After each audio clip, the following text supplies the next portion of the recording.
வணக்கம். பிசினஸ் உலகத்துல ரொம்பவே பிரபலமான ஒரு டூல் பத்தி தான் இன்னைக்கு நாம ஆழமா பார்க்க போறோம். இது பார்க்க ரொம்ப சிம்பிளா இருக்கும், ரொம்ப புத்திசாலித்தனமாவும் இருக்கும். ஆனா அதே சமயத்துல இதுல சில ஆச்சரியமான குறைகளும் இருக்கு. வாங்க இத பத்தி முழுசா தெரிஞ்சுக்கலாம். எப்போதாச்சும் யோசிச்சு பார்த்திருக்கீங்களா? பெரிய பெரிய கம்பெனிஸ்லாம் எப்படி இவ்ளோ பெரிய முக்கியமான முடிவு எடுக்கறாங்க?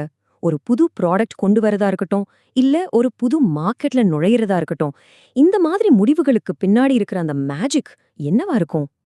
அந்த மேஜிக்னு சொல்றோமே, அது பெரும்பாலும் ரொம்ப சிம்பிளான ஆனா பவர்ஃபுல்லான ஒரு ஃப்ரேம்வொர்க்ல இருந்து தான் ஆரம்பிக்குது. இது ஒரு கைடு மாதிரி கன்ஃபியூஷனா இருக்கிற நிறைய விஷயங்களை ஒழுங்குபடுத்தி ஒரு தெளிவான பாதையை காட்டும். சரி, இப்போ விஷயத்துக்கு வருவோம். நாம பார்க்க போற அந்த கருவியோட பேரு தான் SWOT அனாலிசிஸ். இது ஒரு கம்பெனியோட அப்போதைய நிலைய ஒரே நொடியில எடுக்கிற ஒரு ஸ்ட்ராட்டஜிக் ஸ்னாப்ஷாட் அனு கூட சொல்லலாம். அந்த மொமெண்ட்ல கம்பெனி எப்படி இருக்குன்னு அப்படியே காட்டிடும். SWOT இது 4 வார்த்தைகளோட சுருக்கம் தாங்க. Sனா ஸ்ட்ரெங்த்ஸ், அதாவது நம்ம பலம். Wனா வீக்னஸஸ், நம்ம பலவீனங்கள். Oனா ஆப்பர்ச்சுனிட்டிஸ், நமக்கு இருக்கிற வாய்ப்புகள். கடைசியா Tனா த்ரெட்ஸ், நமக்கு வர ஆபத்துகள்.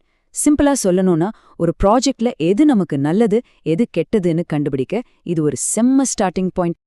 இதுல ரொம்ப முக்கியமான ஒரு விஷயம் இருக்கு. பலமும் பலவீனமும் ஒரு கம்பெனியோட உள்காரணிகள். அதாவது நம்ம கண்ட்ரோல்ல இருக்கிற விஷயங்கள். நாம நினைச்சா அதை மாத்தலாம். ஆனா வாய்ப்புகளும் அச்சுறுத்தல்களும் வெளிக்காரணிகள். மார்க்கெட் எப்படி இருக்கு, புதுசா யார் போட்டிக்கு வராங்கன்னு நம்ம கட்டுப்பாட்டுக்கு வெளியே இருக்கிற விஷயங்கள். இதுதான் SWOTயோட அடிப்படை. சரி, அடுத்த கேள்வி. இவ்ளோ சிம்பிளா இருக்கிற இந்த டூல் ஏன் உலகம் பூரா பெரிய பெரிய கம்பெனில இருந்து சின்ன ஸ்டார்ட் அப் வரைக்கும் எல்லாரும் யூஸ் பண்றாங்க? அது ஏன் இவ்ளோ பாப்புலர்? அதுக்கு பின்னாடி இருக்கிற சீக்ரெட் என்ன? வாங்க இத ஒரு சின்ன டெக் ஸ்டார்ட் அப் உதாரணத்தோட புரிஞ்சுக்கலாம். ஒரு 2 ஃப்ரெண்ட்ஸ் சேர்ந்து ஒரு சூப்பரான மொபைல் ஆப் ரெடி பண்றாங்கன்னு வச்சுக்கோங்களேன்.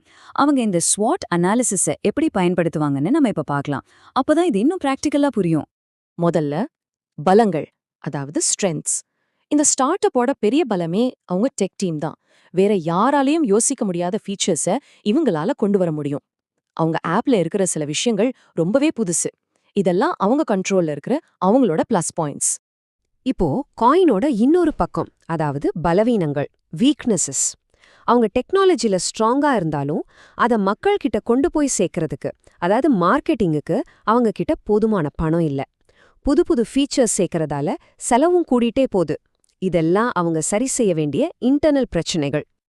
இந்த மாதிரி பலம் பலவீனம்னு எல்லாத்தையும் ஒரே இடத்துல லிஸ்ட் போடுறதுல ஒரு பெரிய நன்மை என்னன்னா, அந்த டீம்ல இருக்கிற டெக் ஆளுங்க, மார்க்கெட்டிங் ஆளுங்கன்னு எல்லாருக்கும் கம்பெனியோட முழு நிலவரமும் பளிச்சுன்னு புரியும். இது எல்லாரையும்